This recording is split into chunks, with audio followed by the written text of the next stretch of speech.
Welcome, welcome. Greetings. It's good to see Jeffrey and Boguslav here, and I'm sure Bernadette will be showing up shortly as well too. I'm sure she's going to come in. I hope she can make it, and I hope to see a couple more people here on the YouTube side. Charles Lightfoot, I think his username is Chaz Light, sent me an image we might look at if he wants to get in here and talk about it. But today we're going to talk about meaning and significance, and directly reference the book from Viktor Frankl, Man's Search for Meaning. Wonderful book. I put in the YouTube chat. In fact, I can put it here as well too. The YouTube chat has the link. If you haven't been on archive.org for books, do it. There's a ton of free books there. You can find most older publications for free, download the PDFs, etc. I use archive.org a lot, but the link is there. Write me if you need it, but Frankl's book is there, so go grab it. Hey, good afternoon, George. Good to see you in here. And Thilo, welcome from Japan. And Boguslav from Poland, and Jeffrey's up north there in the BC, British Columbia area. And Ray Finkel, welcome, Ray. Hello, Ray. Good. We got some people coming in now. So let's just jump right into it. We're just going to go right for the jugular, as we say in English. Boguslav's talking about English, and I'm using all these idioms, English idioms, and they're very difficult. English is I can't even imagine trying to learn how to speak English. There's Bernadette. Welcome, Bernadette. Good to see you. So let's jump right in. We're going to talk about man's search for meaning and significance, and you'll see how this ties in. And next week, I want to break over into the core of this, and I'll talk a little bit about that at the end of this video about Otto and Becker, and go right to the specifics of neurosis in what Otto Rank called, pardon my French, what Otto Rank called artiste manique, a failed artist, or a person who couldn't find an expressive outlet, or they tried to and they failed. We're going to talk about these things and how they impact our lives as creative people and artists, or whatever you want. I say creative people, artists, whatever you want to use there. Okay, here we go. Share the screen. Welcome. We're going to go over here to that one, share that. And there we are, the creative animal, which is really what we're going to be getting at today. There are so many components to these theories that it's difficult to break them down in a logical, rational way, unless you kind of backstep each piece and connect it. And that's what we're going to try to do today. So this is what we're talking about. So Becker said in The Denial of Death, he said, what does it mean to be a self-conscious animal? The idea is ludicrous, if not monstrous. It means to know that one is food for worms. So we're gonna discuss that just a little bit here. Like I said, today we're going to talk about meaning and significance. This is the crux that we're getting at. This is the whole idea of how human beings, and specifically here, the creative people, find meaning and significance. And look, if you don't have meaning and significance in your life, or as Becker puts it, meaning and feeling like you're a valued member of a society or a culture, that you have meaning and significance in your life, you're gonna end up with some mental health issues, for one thing, and can go even further than that. But meaning and significance, that's our topic today. Quick review again. Just every time we want to talk about this, we want to say existential terror and terror management theory, the root cause of what we're talking about, the root cause of the anxiety, this existence angst or existence fear that we constantly try to bury. Um, the root cause of it is part of it's in our limbic system to stay alive, to survive, and to reproduce. Those are basic. Every creature has that, and those are basic built-in kind of evolutionary survival things there. Now we bring in the human animal, the human person, the human being, and we introduce consciousness and the knowledge that they're going to die. That changes the dynamic of that a lot. So this is a psychological death, not a physical death we're talking about. So we talk about death anxiety or the denial of death, terror management.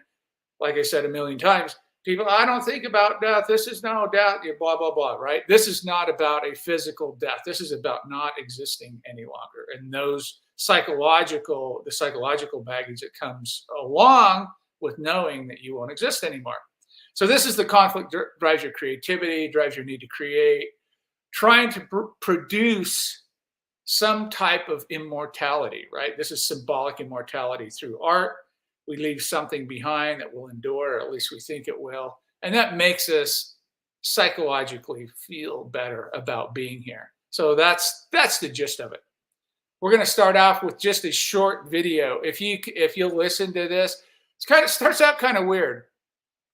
They have this cartoon. You'll see it here in a second. They have this cartoon. They say, write a caption for this. And then they remind people of their death, and they write funnier captions. That's not in terror management. I don't know where they got that, but regardless, the rest of the video is good. It's only a few minutes, so let's watch this.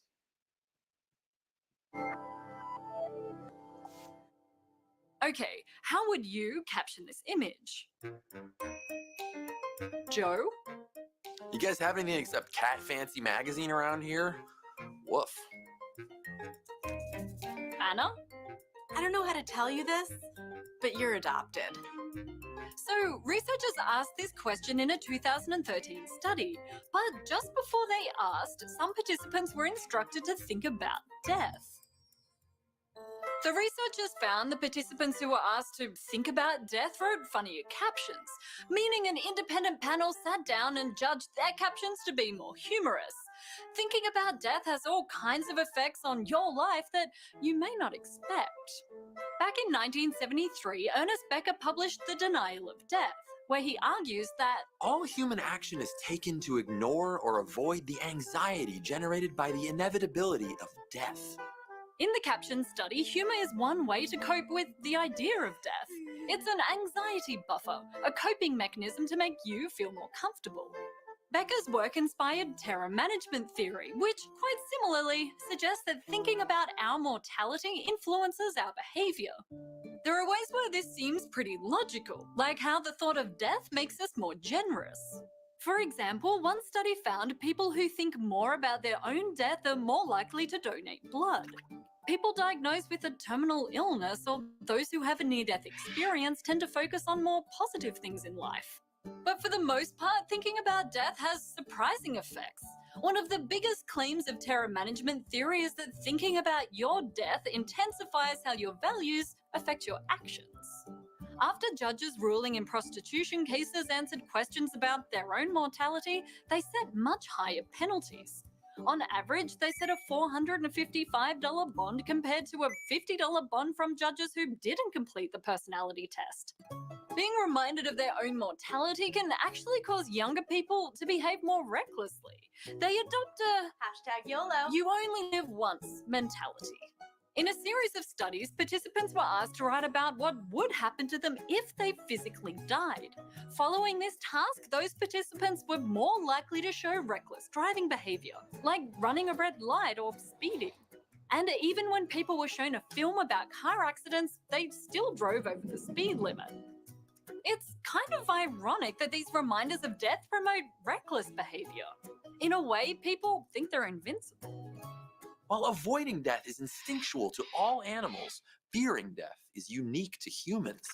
Ernest Becker wrote, The idea of death, the fear of it, haunts the human animal and nothing else. It is a mainspring of human activity designed to avoid the fatality of death, to overcome it by denying in some way that it is the final destiny for man. Avoiding the uncomfortable fact that one day you are going to die shapes all kinds of interesting behavior. Even if you laugh in the face of death, this response comes from your conscious or unconscious knowledge of your own mortality. No one gets to avoid this, but you can be scared by it, or you can have fun living. Stay curious. That's my line. So, death is a pretty complicated topic, and some of my friends have videos that explore it as well. Go over to It's Okay to Be Smart, where Joe asks.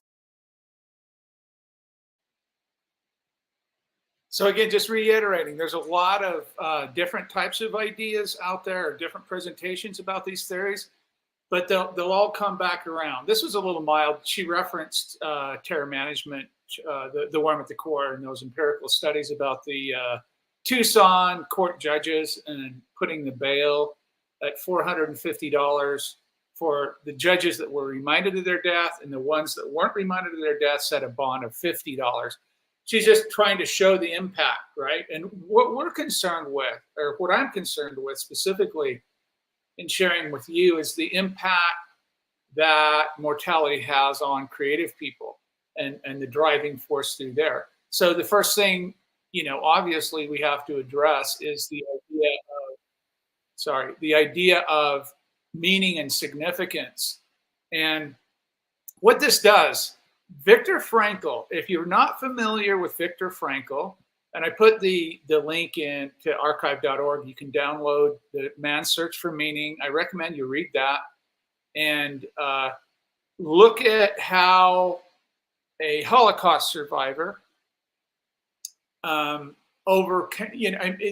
it's just phenomenal about how he developed logotherapy, by the way, right? Viktor Frankl, if you're not familiar with him, he uses logotherapy, existential therapy, or use in his treatment of mental health disorders and life in general, kind of thing. And as he went through Auschwitz-Birkenau, right? He was in there for years, and as he saw what transpired, and he saw how human beings dealt with life and death, and what the sustaining factor was, and he makes compelling arguments in this book about meaning. You'll get the idea of what he was trying to, or what he did in his life, what he was trying to help people with, overcome their existential dread through meaning. So real quickly, Viktor Frankl's book, Man's Search for Meaning, is a profound psychological exploration of human resilience and purpose. The book is divided into two main parts: Frankl's personal experiences in Nazi concentration camps and his development of logotherapy that I just talked about, right? A form of existential analysis. So his personal experiences in the concentration camps, Frankl, a psychiatrist, recounts in his time at Auschwitz and other concentration camps during World War II. He describes the daily sufferings, dehumanization, and extreme conditions faced by inmates. Despite the horrors, Frankl observes that those who found meaning in their suffering were more likely to survive. He emphasizes the importance of finding purpose and maintaining hope, even in the darkest circumstances. I don't know how much darker you can get than what he went through. But if you look at meaning in your life, and that's really the big thing right here, right? Is meaning. How do you get meaning? What gets you out of bed in the morning? What drives you, right? And usually, if you're around this kind of environment, or you're talking to me, it's probably some kind of creative activity that gives you meaning, that you find great relief and great purpose and great significance, all of that wrapped up in creating artwork. So next week, we're going to get into this deeply about how Otto Rank and Becker describes Rank's work as how we use this transference object, how Becker talks about artists create a piece of work, put all their existential dread on it, and put it out in the world. We're going to talk about that extensively. But first, the meaning portion of it. You're creating work because you're seeking meaning. And what's the meaning for? What's the bottom line of meaning? Why do we need meaning? To buffer our existential dread, to keep those rumblings of the terror that we're not going to exist anymore soon. I could die today, right? I mean, there's no guarantee I'm here next week or next year or in an hour from now. Who knows? So we're all always dealing with that, what Becker calls it, the rumble, the terror of existing. Anything can get us at any time. We don't know. We know it's going to happen. We don't know when, or we don't know how. And that is very terrifying for human beings. Now, this is all happening outside of consciousness, right? So we have these conscious activities, meaning making. We have these conscious activities that keep that buffered, that keep us a distance from that so we can function. Now, some people say there's a crisis of meaning in the world today, specifically in the United States. They look at the US, they see this crisis of meaning. And I probably, for the most part, I would agree with that. The crisis of meaning, meaning that people are not finding decent, good ways in their culture to stave off their death anxiety. And that's why we're going to talk about this failed artist concept next week. But that's why the creative types, although they're neurotic just like everyone else, they're able to chew this stuff up and spit it back out to the world with their own existential dread on it. It's cathartic, it's meaningful, it's a buffer for death anxiety. Creating is incredibly important for human beings. So anyway, so Frankl had his personal experiences, and then he develops this existential analysis or logotherapy. And he says he focuses on the search for meaning and the central human motivational force. So here we're one layer, remember our babies upstream, we're one layer above what Becker talks about. Frankl's talking about meaning and search for meaning. And Becker went upstream and said, this is why the babies are being thrown in the river. And Frankl's kind of addressing that, but he's just going to saving the babies. And that's important, but he's not addressing, he does a little bit, but he's not addressing that root cause of existential dread. But he is logotherapy successfully, helping individuals discover meaning through their work, love, and suffering.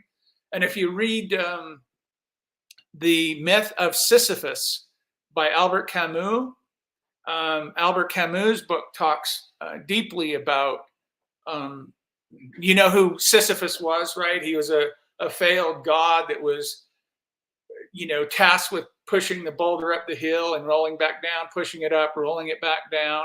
That's Sisyphus, this meaningless drudgery of existence. We talked a little bit about Camus last week. He's an absurdist, absurdism.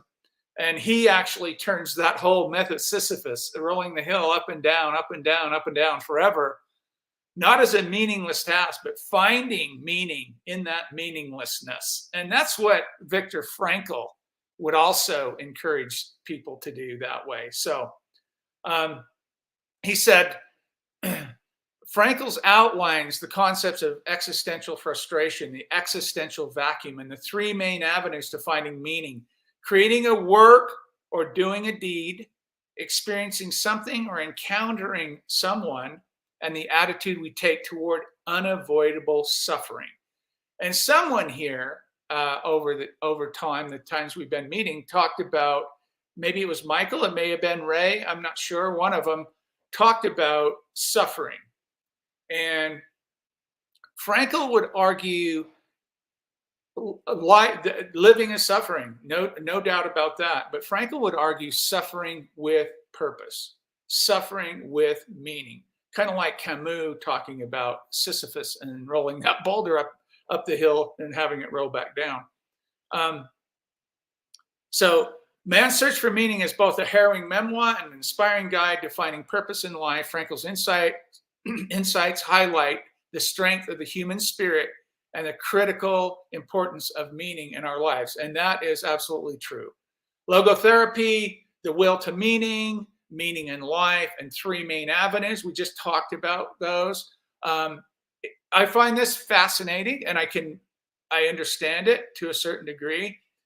Back to Sisyphus, but he says life has meaning under all circumstances, even the most miserable ones. That is an incredible attitude to take, right? Because man, human beings can get pretty low and suffer pretty hardcore, and to turn that around and say, God, I got to find meaning in this. I mean, I'm sure. Yeah, Ray, there it is. Ray, suffering the human condition. Yeah, Buddhism, right? That's really what we're talking in essence about. As Buddhists have these ideas, life is suffering. Meditate on your death. Buddhism really gets to the core of where we're going here, in that sense.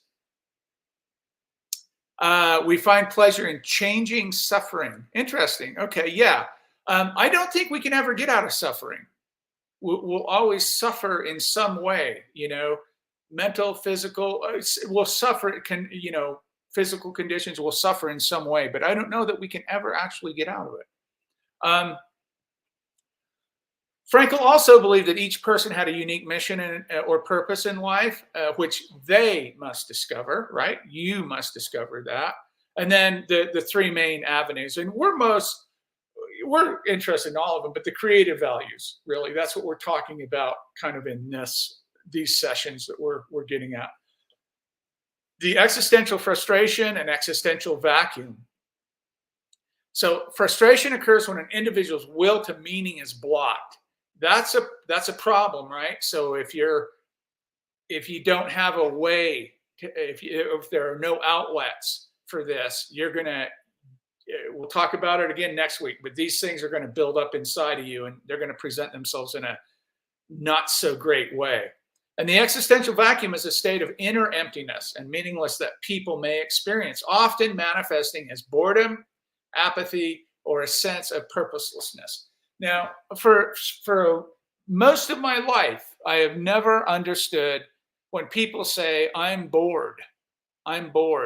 They might as well be speaking another language, because I don't know what that means for me personally, right?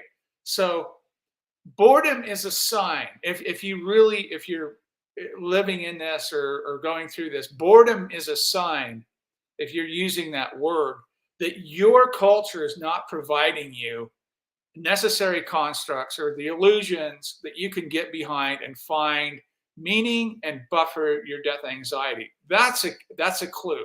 I mean, we can go down the line, right? So it goes all the way down to mental health issues, right?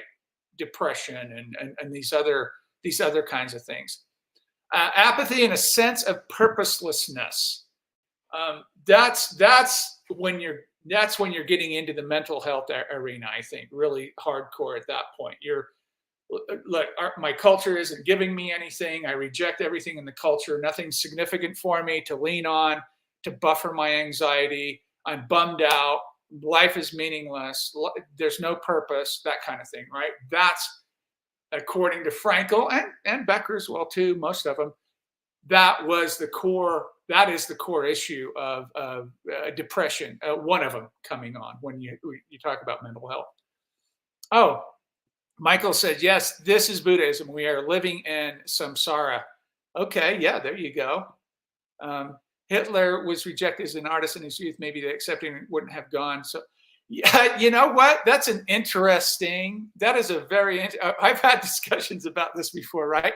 So Hitler was an amateur painting. I've seen quite a few of his paintings. I mean, they're kind of middle of the road kind of, paintings, architecture and, scenes like that, whatever.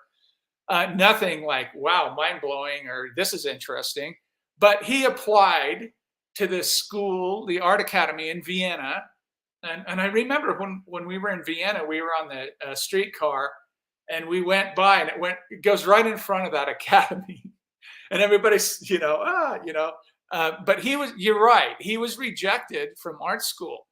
An interesting philosophical and other area question would be what would have happened had he been accepted into art school. He wouldn't have been, can't say, maybe he would have been a great artist, I don't know. But to your point, George, I would rather have him in art school trying to alleviate his death anxiety than committing genocide on 7 or 8 or 10 million people, right? That's how big this thing is. You can have a dispute with your neighbor and have these conflicts, or you can have disputes with countries and have these wars.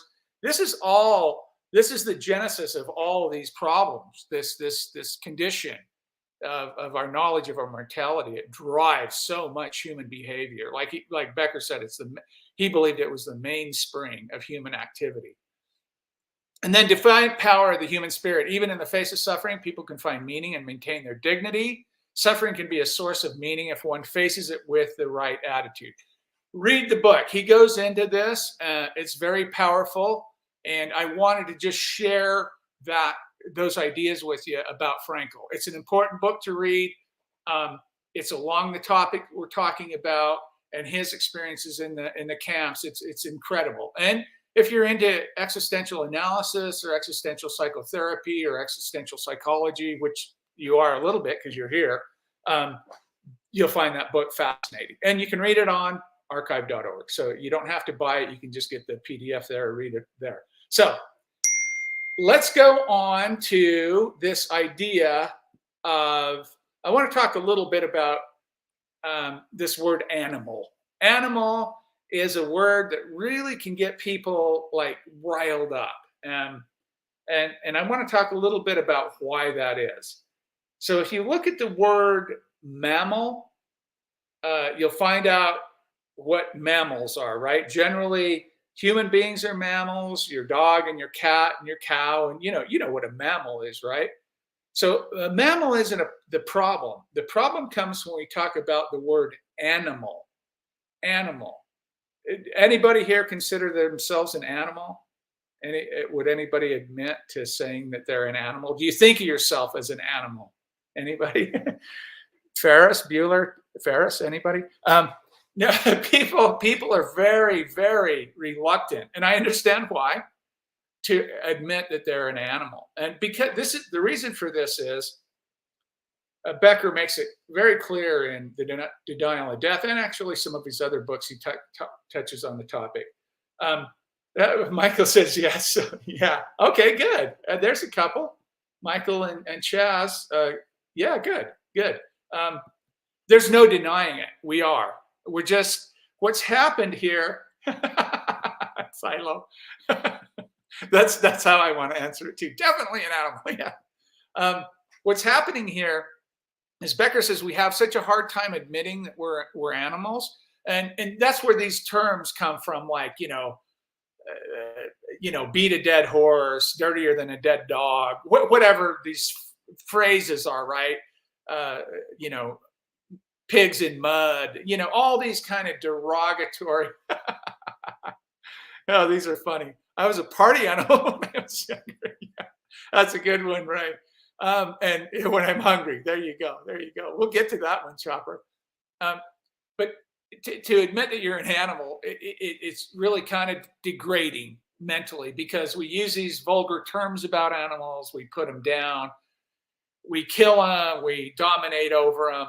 So to consider yourself an animal is a little derogatory. And then if you put, if you have religious tendencies or you have religious beliefs, there's that other component, that you're special, you're above this, you're not a cat or a mouse or a bird, you're above this stuff. So this all bakes into our idea that we're not animals, because animals are part of nature. Nature is dangerous. Nature is death and decay, and it reminds us of our death when we talk about being an animal, because we know all animals die. And there's this part in our brain, if you haven't got it yet, that we don't want to die. We want to keep on going somehow. And even if it's not in the physical body, we'll take symbolic immortality. We'll take, We want something, right? We want to keep going. We don't want to deal with the non-existent component, the impermanence and the personal insignificance of going away and being forgotten.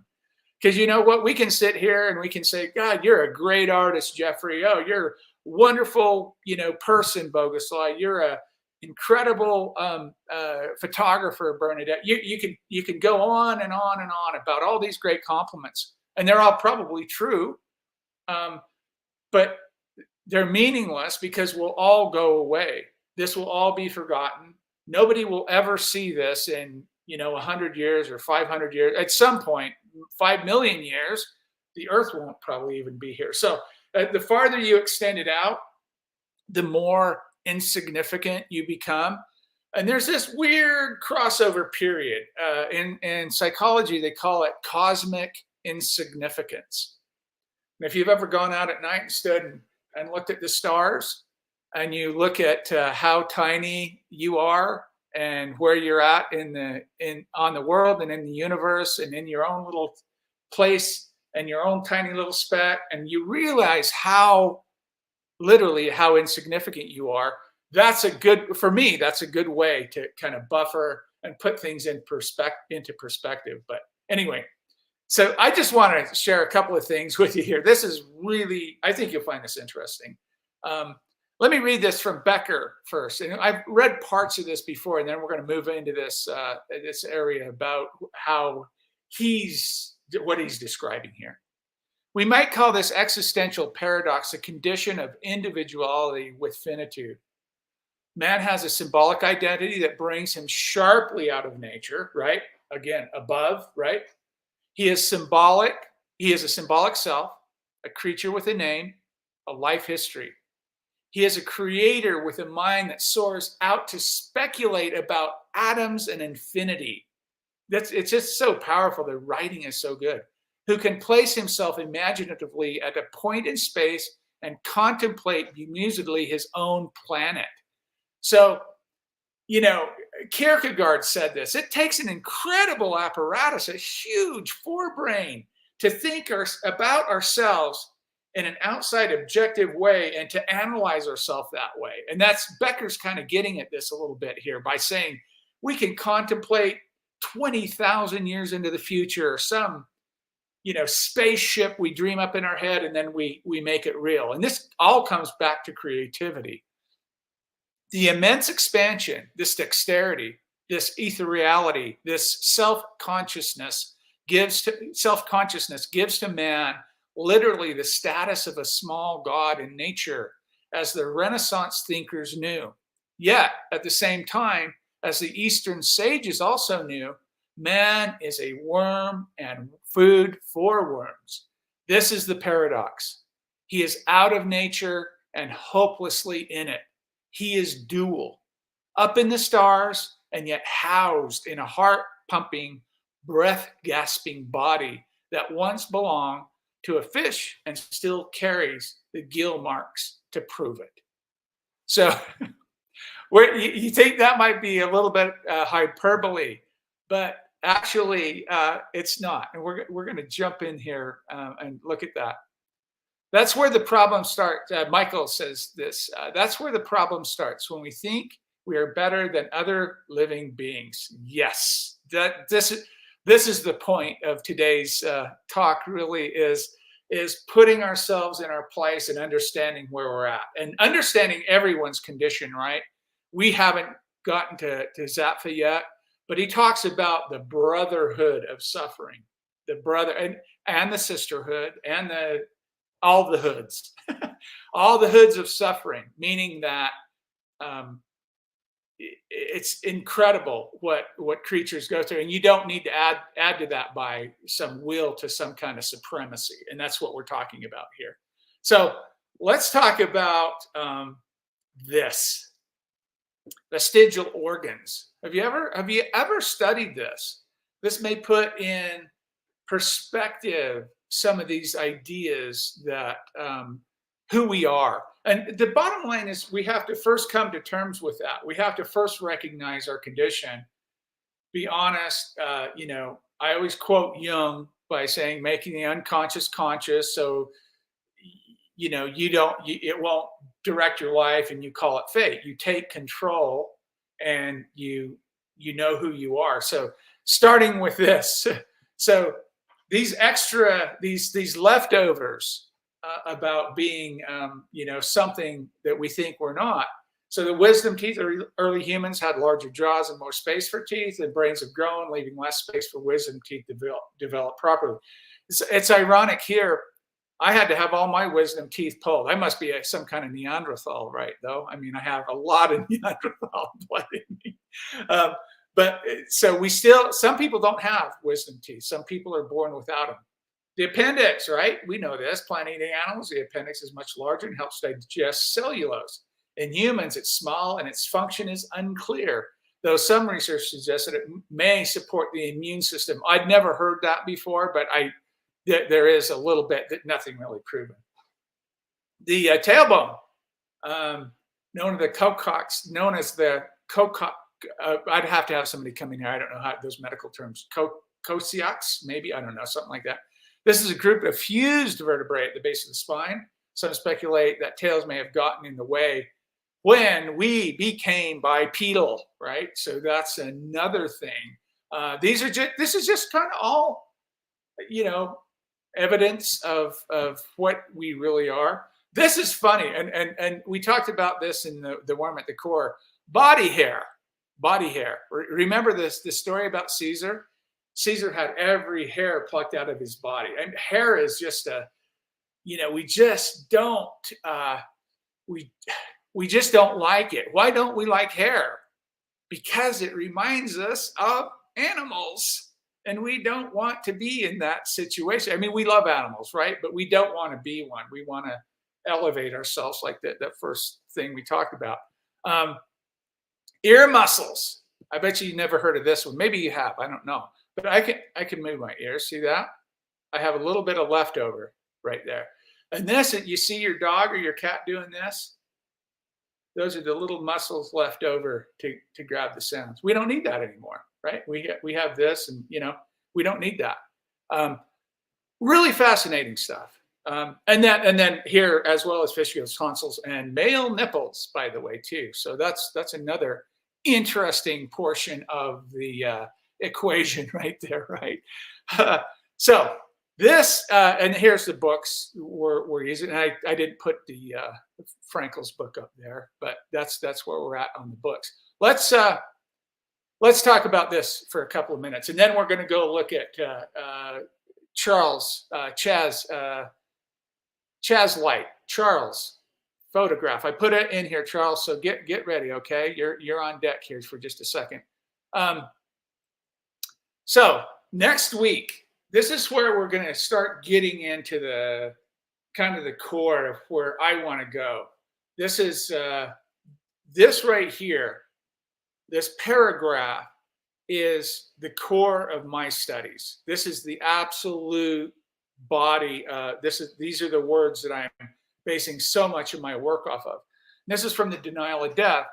And this is Ernest Becker talking about Otto Rank. And again, Otto Rank, a student of Freud's, Vienna, all that stuff. So Rank came long before Becker. Becker was enamored with him and wrote about it. And this is what he's quoting Rank here, or using Rank's information. He said, Rank asked why the artist so often avoids clinical neurosis when he is so much a candidate for it because of his vivid imagination, his openness to the finest and broadest aspects of experience, his isolation from the cultural worldview that satisfies everyone else. So right there, we could spend a whole hour talking about that one sentence. I just want to hit on a couple of things.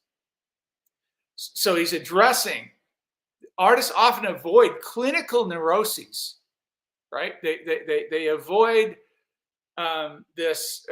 They really don't. So many of us fall through the cracks. But he's talking in general. If an artist executes and performs, he will buffer, she will buffer, they will buffer death anxiety very well.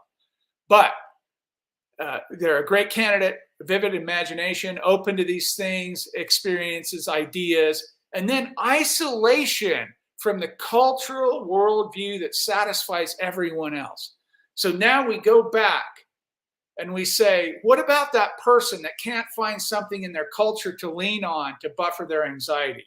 They can't get a job they like. They can't find a sports team they want to support. They don't like the local dark club at the bar or the pub. They can't find whatever it is. They can't find an outlet to buffer or to join or to be part of to buffer their death anxiety. So artists, he says right off the bat, their isolation from the cultural worldview that satisfies everyone else. Artists take on this full responsibility. We take on this incredible burden of that knowledge of mortality. And this is what he goes on to say here. This is incredibly important to me. The answer is that he takes in the world, but instead of being oppressed by it, he reworks it in his own personality and recreates it in the work of art. So here we go. We're taking this problem of existence. We're taking the problem of the culture that I live in that is not providing me what I need to get through this and to get up every day and to live a life and to find meaning and significance. When we don't have that, we fall way off the radar. And this is where you see a lot of these artists. I mean, musicians are probably the most common, right? Everybody knows about the 27 Club. All these musicians that died at 27, Jim Morrison, Amy Winehouse, blah, blah, blah, blah, all these musicians, right? These are, and we'll talk about that more in the future, but these are failed artists. Artiste manqué. We'll talk about this, the quote here. But this is the lifeblood of what I'm doing right here. So he reworks it in his own personality and recreates it in the work of art. So artists take this problem of existence and confidently addresses it through their artwork, takes their own spin on it, and puts it back out in the world. The neurotic, the non-creative, but we're all neurotic, but the non-creative, the neurotic is precisely the one who cannot create. The artiste manqué, pardon my French, the failed artist, or the artist who never tried or tried and failed, or you get the point, right? I don't know the exact translation to that, but it's something like that. As Ronk so aptly called him. We might say that both the artist and the neurotic bite off more than they can chew, but the artist spews it back out again and chews it over in an objectified way as an external active work project. And we're going to get into this, but Becker calls these immortality projects, or causa sui. Immortality projects, meaning that you're making work so you have something that exists after you're physically gone. And we're going to get into immortality projects, believe me. The neurotic can't marshal this creative response. The neurotic can't marshal this creative response embodied in a specific work. And so he chokes on his own introversions. So this piles up. Human beings are neurotic, right? They're worried. They're conscious about things. They're anxious. They have no way to buffer this. And artists, the creative types do, right? We take these problems, refashion them, make something, throw it back out there. Right? yes. The neurotic, the non-creative, the artiste manqué can't do that. So all this stuff gets pushed down, and build up and build up and build up. And and then we wonder why, especially in this country, in America, culturally constructed meat puppets we talked about, 30-40% of people in this country are depressed, 40-50-60% have drug and alcohol problems. I get it. There's not a viable outlet to buffer this existential dread for everyone. So he can't marshal those. He chokes on his own introversions. The artist has similar large-scale introversions. There he admits it, you know. We're really all in the same boat, except the creative is taking a different approach to these problems, this problem of existence. But he uses them as material. In other words, he's taking the problem and turning it into artwork. He's refashioning it so he can deal, or she or they can deal with it. And again, I just want to say, you know, Becker uses these kind of misogynistic, sexist terms because the time it was written, it's always he, male pronoun, all this stuff. But kind of ignore that. The message is good here. The message is strong. But so we take that, creative people take that, refashion it, and kind of rework it into something that buffers our existential dread. So next week, we're going to talk about, these are the topics for next week. Becker is elaborating on a concept by Otto regarding the difference between artists and neurotics. The shared characteristics of the artist and the neurotic, the artist's resilience, the neurotic struggle, and the creative process as a coping mechanism. Now, at some point in time, you will start connecting ideas, existential thoughts about how some of this stuff you can apply to your own work. Maybe you're just rolling a project around in your head or work around in your head or trying to figure out how you want to approach something. I recommend trying an existential approach. Try to approach it from an existential position, meaning that you're going to look at it in these terms, in these conditions, because at the end of the day, that's really what art is. It's I don't want existential art. I don't know. Yeah, it is. It really is that way. Oh, and by the way, this background, you see the background here, these pomegranates. We have pomegranate trees in our backyard, and I go out and I cut a bunch of pomegranates up for the critters and the birds out there, so you can see all those. And this thing, man, it's such a good looking photograph. I'm going to use it as a prompt for a painting. I just thought of that yesterday. I was like, I'm going to use that as a prompt for a painting. Yeah, it's got seeds and it's got color. I don't know. Anyway, I just wanted to mention that. So, hey, Chaz Light, brother. Charles, are you up? Are you in there? I know you are. You're up, brother. Charles Lightfoot. Now, I'm going to let you guys take a look at this for a minute. I got to see it for a little while. We're going to talk about what this is. Can you blow it up? Should I blow it up? Can I blow it up? Don't lose me here. No, that's as big as I can get it. That's as big as I can get. Where are you, Charles? We can't talk about your photograph unless you come in here, brother. Anybody want to chime in? So Terry Barnett's got this great book, Criticizing Photography. I'm sure some of you guys have read it. I mentioned it a few times on my show. When you criticize work, technically what you should do, I'm going to post this in just a sec. Anyway, it doesn't matter what I'm saying. This is better. So Chaz says, I'm having trouble finding meaning in my work. Whatever I come up with doesn't seem genuine, feels false. I definitely enjoy the process. Man, you have just, that right there, you have touched, that's the touchstone. That's the thing right there. So if you go out online today and you look at the majority, and let's talk specifically wet collodion, because that's kind of the bailiwick, that's kind of where we're all at right here, most part, for most of us anyway, not everyone, but if you look at the majority of work out there and look at the majority of people making that work, I bet you I could sit 10 of them down. In fact, I've kind of done this in the past. I bet you I could sit 10 of them down, and 8 people, 80% of those 8 people out of those 10 wouldn't be able to talk about their work in any comprehensive or deeply thought through way, because what we're doing, we're slaves to these superficial ideas, right? So we talked a lot on here about gear acquisition syndrome. Oh, what kind of lens is that? Did you use the light solid collodion or the dark varnish or the this or that? we love to talk about that, and that's okay, right? We're pulling babies out of the stream, and the babies need to be saved. But we also want to go upstream and look at where the babies are coming from that way.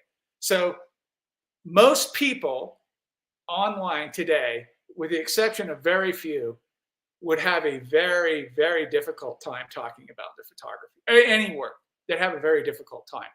And why is that? If all these things are true about Ronk, and I know we'll do that next week, but Ronk and Becker talking about this wonderful sublimation, Zappa talks about this wonderful buffering technique. Why doesn't everyone use art? That's a valid question. That's a very valid question. Because our culture, look at how most of our cultures, look at how they treat creative people. Because most people, they other artists, right? That most cultures kind of other artists. Because most people want to live in this enveloped, cultural, constructed meat puppet life. You know, I earn money, I drive a Mercedes, I live in a house, I go to the parties. So they're kind of like, they're like saying, God, what is this person doing making this work? I don't get it. Yeah, you don't get it because you're so wrapped up in your cultural worldview. That would be too much for you to bear mentally to talk about these ideas behind why this work was created, especially if the artist is actually addressing, death anxiety and buffering death. No, I don't think. Let's go back to Chaz's photograph here for a second. Feel free to say it's crap. My wife and my aunt hate it. Oh, no, they shouldn't hate it.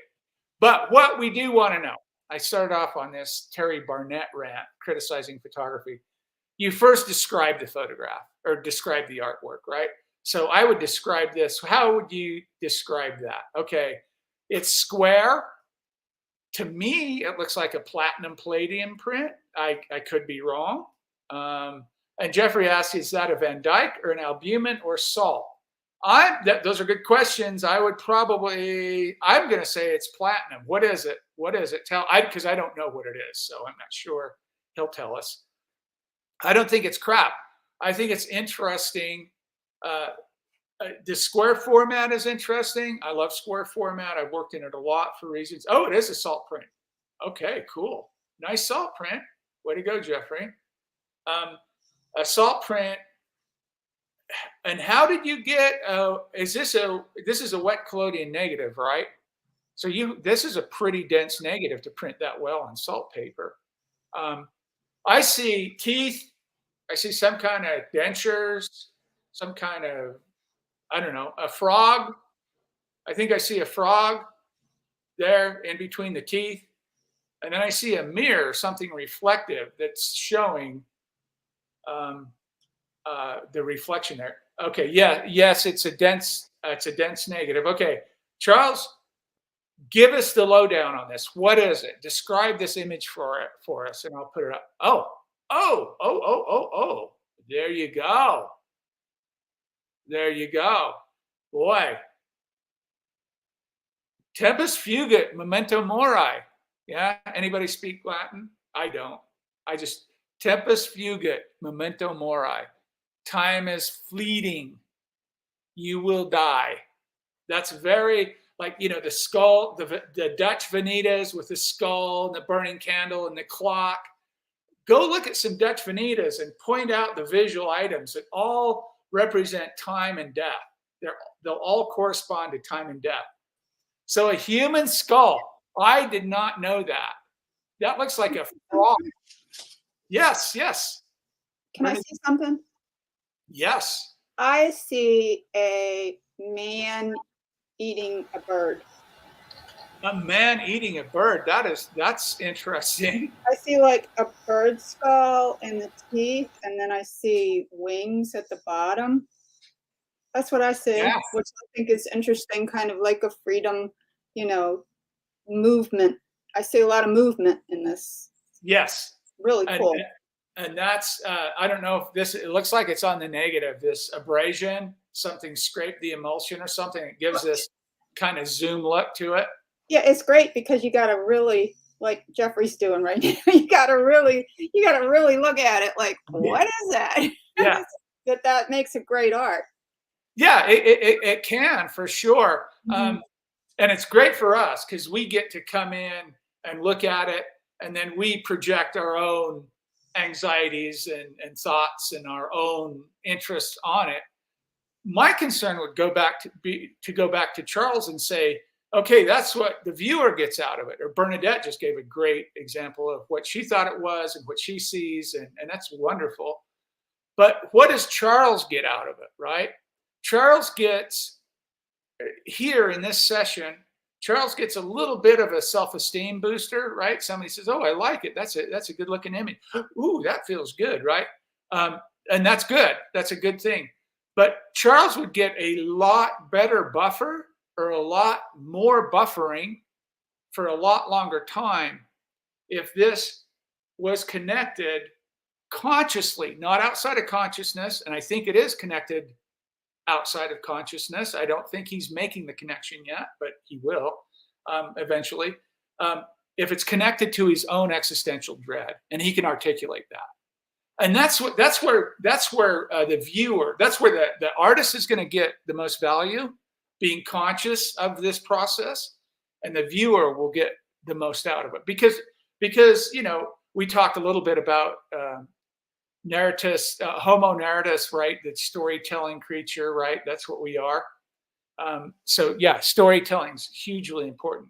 Jeffrey says it drew me in immediately to keep looking at the work, trying to figure out what it was. Yeah, the chase can be good. Exactly. I agree with that. The chase can be good.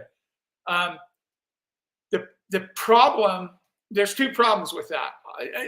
Problem using that word very loosely. The first one is you're making your own interpretation on another person's creation, and maybe they want you to do that, right? Maybe that Charles, he might want that at this point, right? He might, he seems like he's open to that kind of thing. And then secondly, it's almost a distraction to go in hunting and searching for stuff, because what we're using at that point are our own filters of our life experience, and there's a lot of confirmation bias going on there, right? So we're trying to recreate and fashion the image for our own pleasure and our own use, and it's usually probably something pretty superficial. Thilo says it's like a Rorschach test. Everybody sees something else. That's exactly right. That's exactly right.